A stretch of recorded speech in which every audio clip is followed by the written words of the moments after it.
तो अब हम एक्सरसाइज नंबर 16 ए का क्वेश्चन नंबर 9 देखेंगे। It is question number 9। Okay, तो इसमें आपको करना क्या है, फिगर वाइज देखते हैं पहले हम लोग। ठीक है, गिवन में आपका क्या है फिगर के अकॉर्डिंग कि ए ई जो है आपका, ये जो लाइन आपको दिख रही है, ये लाइन आपका एंगल ए का बाइसेक्टर है।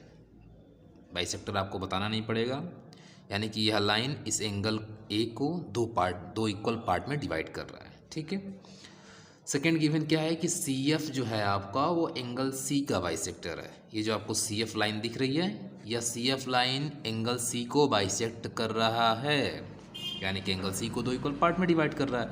तो अब ये बताइए, अगर यह दो पार्ट में डिवाइड कर रहा है तो अगर हम इसको एक्स मान लें तो ये भी एक्स हो जाएगा, और इसको हम चलिए इसको भी एक्स ही मान लेते हैं। क्यों, पूछिए क्यों?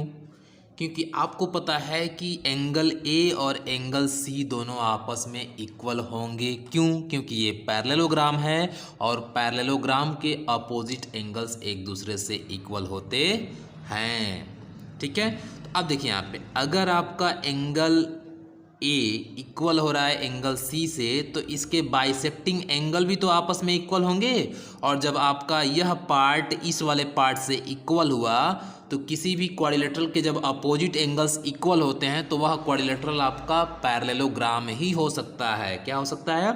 पैरेललोग्राम हो सकता है। और जैसे ही आपने इस क्वाड्रिलेटरल को पैरेललोग्राम प्रूव कर दिया, तो यह दोनों लाइन एक दूसरे के पैरेलल हो सकते हैं। ठीक है, अब राइट कैसे करेंगे, देखिए यहाँ पे सिंपली हम क्या करेंगे, angle A is equal to angle C right कर देते हैं। क्यों? क्योंकि एंगल ए आपका एंगल सी के इक्वल है, because opposite angles of parallelogram are equal. Opposite angles of parallelogram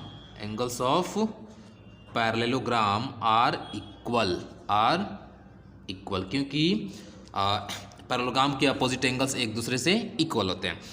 तो जब अपोजिट एंगल इक्वल होंगे तो इसके बाइसेक्टिंग एंगल भी तो इक्वल होंगे। कोई भी दो क्वांटिटी हो, अगर उसको हम हाफ पार्ट में डिवाइड करेंगे तो उसका part, each and every part भी तो इक्वल होगा। सिंपली आपके ये एंगल्स इक्वल हो रहे हैं, तो यहाँ पे हम क्या करते हैं, ऐसे 2 से डिवाइड कर देते हैं। ठीक है, तो अगर मैं एंगल ए को 2 से डिवाइड करता हूँ और एंगल सी को भी 2 से डिवाइड करता हूँ, तो अगर एंगल ए को 2 से डिवाइड करूंगा तो x आ सकता है, एंगल सी को भी 2 से डिवाइड करूंगा तो x आ सकता है। सिंपली हमारे कहने का मतलब है कि यह वाला एंगल इस वाले एंगल से इक्वल हो जाएगा, होगा।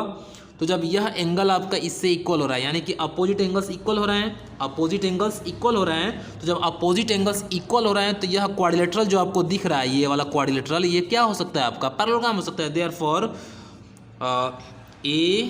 AECF is a required parallelogram। क्यों है? क्योंकि इसके अपोजिट एंगल्स एक दूसरे से इक्वल है। अब ये बताइए, जब यह पैरेललोग्राम हो गया तो यह लाइन इस लाइन से क्या हो जाएगा, पैरेलल हो जाएगा। तो यहाँ पे हम राइट कर सकते हैं AE is parallel to FC, AE is parallel to FC और CF। ठीक है, इस तरह करके हम क्वेश्चन को सॉल्व कर लेंगे। तो ये आपका क्वेश्चन नंबर 9 कंप्लीट हो गया। आई होप कि आप लोग समझ गए होंगे। ठीक है, इसको अच्छे से आप लोग समझ लीजिएगा, जो डाउट होगा व्हाट्सएप के थ्रू पूछ लेंगे।